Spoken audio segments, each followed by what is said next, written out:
new guidelines on homeless encampment locations, but the city isn't ready to move forward with designated cabins. Good evening and thank you for joining us. Council approved the new encampment guidelines during last night's meeting at City Hall. They include restrictions near schools and private property lines. Lee Noonan was at last night's council meeting and joins us in studio to tell us about it. Lee. Thanks, Ryan.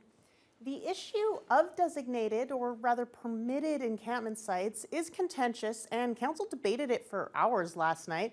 They eventually voted to improve the encampment policy with some amendments, and there could still be more changes made before the guidelines are ratified.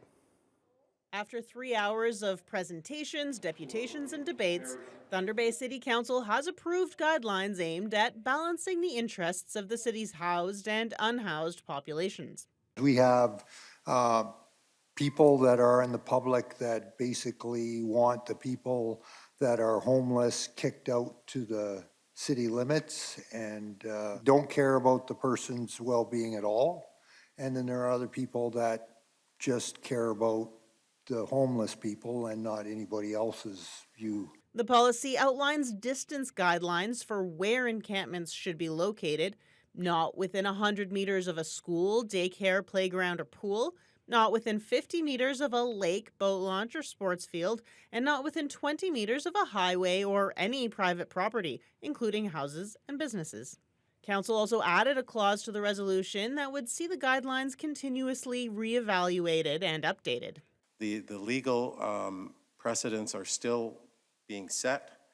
We don't know where it's going to end up, but we're taking the steps that we believe that will help people, and all our residents. The resolution also limits the sizes of encampments, sets out protocols for voluntary relocations, commits to doing more advocacy, and adds roughly $450,000 to next year's budget to increase staff capacity. There were 2 public deputations on the matter, and both came out strongly against the policy. I just think you're going to spend a lot of money. You're going to have to spend $450,000 on staffing, I guess, to not enforce the guidelines. There's tons of businesses downtown. Not one was contacted. And as chair of the BIA, I wasn't contacted. Nobody. The biggest objection from the Fort William BIA was to supporting a potential third-party tiny cabin shelter on Simpson. That recommendation was cut from the resolution. It'll be brought back to council at a later date. On council, the biggest detractor to the encampment plan is Councillor Trevor Gertuga. He says he'll be talking to residents and looking to make further amendments to the guidelines before they're ratified. That's scheduled for July 15th. Lee Noonan, TBT News. Last night's meeting also saw another debate about adding some city parkettes to the surplus list to make them available for housing development. Dozens of people from affected neighborhoods came out to fight to save their local green spaces. Council heard that message loud and clear, giving residents exactly what they asked for. Residents from 4 neighborhoods filled the gallery to advocate for their local parkettes. The Woodside Parkette was on a list of 8 sites slated to be sold off to free up land for new housing. The other 7 on the list are up for sale, but the Woodside residents convinced a majority on council to defer the decision on their parkette until January. Now I think it's much more valuable as a park. At least say to become a city that we are giving up on parkland is a bad direction. We know that there's close by parks, but there's so many benefits to leaving it, even as a green space, for the amount of families that have moved into our neighborhood. I think honestly people are experiencing the housing crisis differently. So if you own your own home, you're not really in the crisis. You might have affordability at the grocery store, but you're not really in the crisis. If you're aspiring to own a home, you are in the crisis. And that's actually what we're trying to do here. Councillor Brian Hamilton put forward a motion to put the Holly Crescent, Thistle Crescent, and Thornlow Drive parkettes back on the list for development. That was despite Council's previous decision to leave them off. Hamilton did find some agreement around the table, but not enough, as those 3 parkettes were spared. Yesterday's council meeting was also the final one for now retired city manager Norm Gail. Gail provided some emotional remarks during the meeting. He thanked city staff for their dedication to making Thunder Bay a better place and encouraged council to lead with dignity and passion. Gail concluded by talking about his love for the city. It has been a career, one like no other. And I am grateful to the elected officials and the people I work with for helping me along the way. I'm leaving. I will not be a burr in your saddle. You will not read a letter to the editor from me, but I'll be watching. This is my hometown. I'm staying here. My kids are returning here. We love Thunder Bay. This morning, John Collin officially took over as Thunder Bay's new city manager.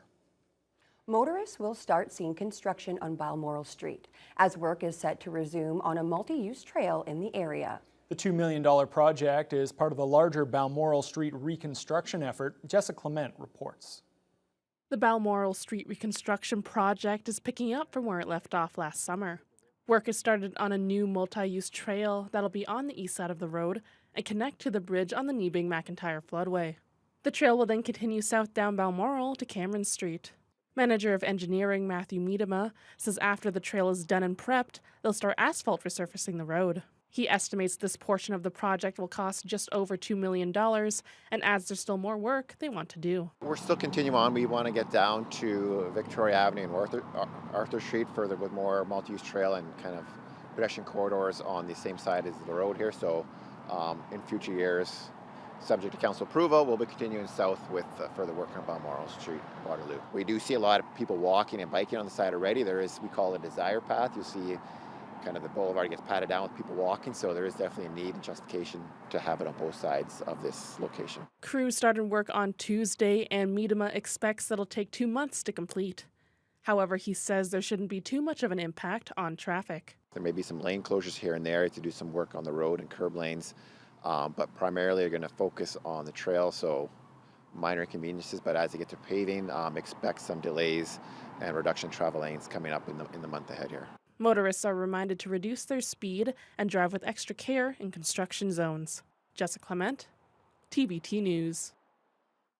Well, we told you yesterday about a celebration in Sandy Lake after the community was finally connected to the provincial power grid. But that celebration was delayed by about 2 months. That's because the community has been in mourning in the wake of dozens of deaths this year. As Justin Hardy tells us, it's tradition among some First Nations to hold off on celebratory events during that mourning period. Sandy Lake put aside tradition last week in order to finally celebrate their connection to the Wataynikaneyap power transmission system, 2 months after it was completed. The community has faced the death of 30 members since the beginning of the year, a massive impact with a population less than 3,500. That includes 6 that occurred outside of the community within the past 2 weeks. Many of the deaths were due to heart attack caused by a variety of different underlying conditions, according to Chief Dolores Kakagamic. Every one of them had a different ailment, but I'm always told by like the medical examiner that when your body's working too hard, your other organs, your heart takes the blunt of it, and most times people, just their heart gives out. Facing the equivalent of 1 death per week can put a tremendous amount of strain on those living in the First Nation. Chief Kakagamic says she's utterly thankful for those in the community that step up to help those who are struggling. Everything from making wreaths to building the bed where the coffin goes, the digging, the preparing of food. There's a lot of things the community still does that really helps one another in time of grief. Chief Kakagamic is urging membership to take better care of themselves and hopes the health center will open soon now that the power infrastructure is improved. Justin Hardy, TBT News. A person has been sent to hospital after a serious fire in Canora. It happened at the main office of the Anishinaabe Park just before noon. This video was posted online showing someone out front of the building while it was on fire. The city of Canora has provided a statement saying the beach, boat launch, and park area are all closed until further notice. The province's Special Investigations Unit has invoked its mandate and will look into the police response. Despite the rapid growth of a forest fire near the remote community of Ebmetung First Nation, a community leader is confident the blaze is under control. The fire was discovered late Sunday afternoon, roughly 28 kilometers northwest of the community. Ontario's interactive forest fire map says the blaze has grown to roughly 211 hectares. Band councillor Derek Atlukin says there are no evacuation orders, however, despite rumors spreading in the community. It's just a rumor mill. I haven't heard nothing from our community right now, so I think it's just all a rumor. Like just like because right now I think it's just under control. Like they're controlling it. So as far as I know, that's as much I can say. The cause of the fire is still unknown. There are 7 fires burning in northwestern Ontario. It's the day for recognition for seafarers around the world who make unique contributions and sacrifices in the international seaborne trade. It's all part of an effort to support the world economy.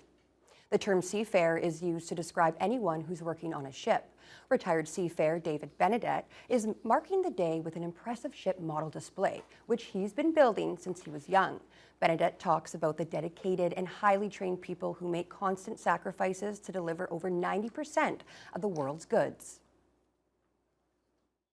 This is the day we get to honor the seafarers of the world and basically thank them for what they give up in life. I mean, I was a seafarer, and I think of all the birthdays and holidays and anniversaries that I missed and all the family things.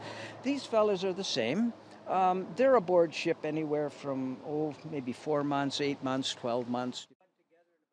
Benedette hopes to grow the local celebration over the coming years. Well, and today would be a good one to be out on the water because as we turn our attention to the weather, Haley, it was very hot out there today and remains so. That's right, hot weather. Haley's back. I finally feel it once again. Today, we got even hotter than we were expecting. We were expecting a high around 26, 27 with a humidex making it feel like 29, but we actually reached 29 at around 4 o'clock this afternoon. So yes, it was a hot one out there. We were expecting a mix of sun and cloud, but we've seen more of an increasing cloud situation throughout the day. We started mainly sunny, then partly cloudy, and only recently have we gotten mostly cloudy. Our low was 16, which is still quite warm, and that was fairly early in the morning as well. That was about 1 a.m. And we started with calmer winds, and we've increased winds throughout the day as well. We're seeing westerly winds. Our strongest gusts were around 61 kilometers an hour, and that was actually at our hottest part of the day. So that breeze may have actually been appreciated. But across the region, not everywhere was super warm today, as areas to the north saw more cloud coverage and a little more showers as well. Red Lake started sunnier today, but then saw an increase, and now they're seeing some light rain. They're currently at 16 degrees. Pickle Lake's at 11 degrees. They had some morning rain and then now cloudy. But 11 is quite cool compared to some other areas. If we look down to Fort Frances, they're at 22 right now. They haven't seen showers as they're just overcast, similar to that of Dryden, who's a little cooler. They're at 19. And then areas like Attawapiskat, they're at a nice 23. Across the border, Grand Portage, they actually hit 30 today before any humidex or anything. They're currently at 29. Some more cooler areas a little more north of us. Armstrong and Greenstone are both at 14 currently. And they had a sunnier afternoon, but now they're seeing some rain, especially in areas like Greenstone. And 14 is actually like their daytime low because they had such a nice warm day yesterday. So they're actually seeing cooler temperatures now. Over in areas like Marathon and Wawa, they actually saw a mixture of mist and clouds, so they haven't fluctuated much at all today. Their lows were around 12 degrees, so to see 15 and 14 now, that's not a lot of movement. But over in Sault Ste. Marie, they're seeing some sunshine, and they're at 24 degrees currently. Now for tonight in Thunder Bay, we will drop down. Hopefully a little evening coolness will help cool temperatures in warm households. It'll be mainly cloudy, and we'll see a 30% chance of showers at the beginning of the evening around this hour, and then that'll increase to a 70% chance of showers as the night goes on, almost in the early morning hours between 4 and 5 a.m. And then our winds, they'll start gusty from the west right now, but the winds will actually die down as well, get a little calmer. So it might be a good night to keep a window open. Yeah, Haley, I think a lot of people in the city will be happy about those nice cool temperatures while they're trying to sleep. Certainly don't want to be doing that in the temperatures that we saw this afternoon. All right, let's turn our attention to national news now, and we're starting to see evidence of the Liberal Party and leader Justin Trudeau's unpopularity at the ballot box. That's because there was a by-election held in the Toronto area yesterday. It had been a Liberal stronghold for more than 30 years, but the Conservatives eked out a win. We'll have details on that and more when your Tuesday News Hour continues right after the break. This was obviously not the result we wanted, but I want to be clear that I hear people's concerns and frustrations.